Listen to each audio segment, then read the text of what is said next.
भारत की आज़ादी की लड़ाई के इतिहास में ना कुछ नाम ऐसे हैं जो आज भी हमें सोचने पर मजबूर कर देते हैं। और सुभाष चंद्र बोस वो उन्हीं में से एक थे।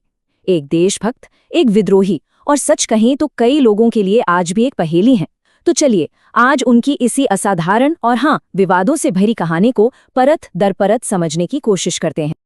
तुम मुझे खून दो, मैं तुम्हें आज़ादी दूंगा। सोचिए 1944 में ये नारा जब गूंजा होगा तो क्या माहौल रहा होगा। ये सिर्फ शब्द नहीं थे, ये एक ऐसा संकल्प था, एक ऐसा इरादा जिसने भारत की आज़ादी की लड़ाई की दिशा ही मोड़ दी थी। तो बोस की कहानी को समझने के लिए हम उनके सफर को कुछ हिस्सों में देखेंगे। सबसे पहले बात करेंगे कि वो कैसे एक असाधारण देशभक्त बने। फिर देखेंगे कि एक पढ़ा लिखा विद्वान एक विद्रोही कैसे बन गया। इसके बाद कांग्रेस के अंदर उनके टकराव की कहानी और फिर उनका वो विवादास्पद फैसला धुरी राष्ट्रों से हाथ मिलाने का। हम उनके आखिरी दिनों और उससे जुड़े रहस्य पर भी बात करेंगे। और सबसे अंत में हम इस सवाल से जूझेंगे कि उनकी विरासत क्या है, एक नायक की या एक विवादास्पद हस्ती की। तो चलिए शुरू करते हैं। सबसे पहले उनके शुरुआती जीवन पर नजर डालते हैं, जहां से उनके एक असाधारण देशभक्त बनने की नींव पड़ी। सुभाष चंद्र बोस का जन्म एक काफी अमीर और ऊंचे तबके के परिवार में हुआ था। अब देखिए, उनका बचपन ना एक तरह से दो अलग अलग दुनियाओं का संगम था।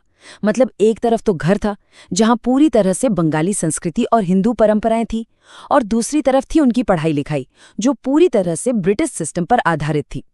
इसी ने उनके शुरुआती विचारों को शक्ल दिया।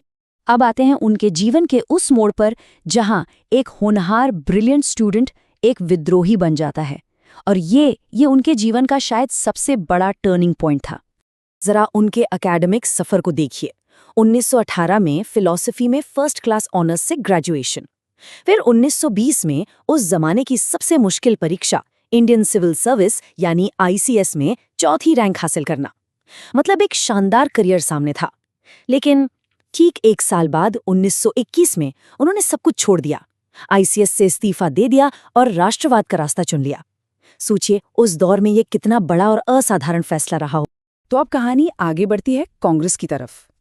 आईसीएस छोड़ने के बाद बोस का कांग्रेस में कद बहुत तेजी से बढ़ा, लेकिन यहीं से शुरू हुआ टकराव का दौर। बहुत जल्द ही उनके विचार पार्टी के बड़े नेताओं और खासकर महात्मा गांधी के विचारों से अलग होने लगे। अच्छा, इस टकराव को समझने के लिए पूर्ण स्वराज का मतलब समझना जरूरी है। ये सिर्फ एक नारा नहीं था, इसका मतलब था अंग्रेजों से पूरी टोटल इंडिपेंडेंस, बिना किसी शर्त के। लक्ष्य तो कांग्रेस में सबका यही था, पर इस लक्ष्य तक पहुंचा कैसे जाए, असली मतभेद इसी बात पर था।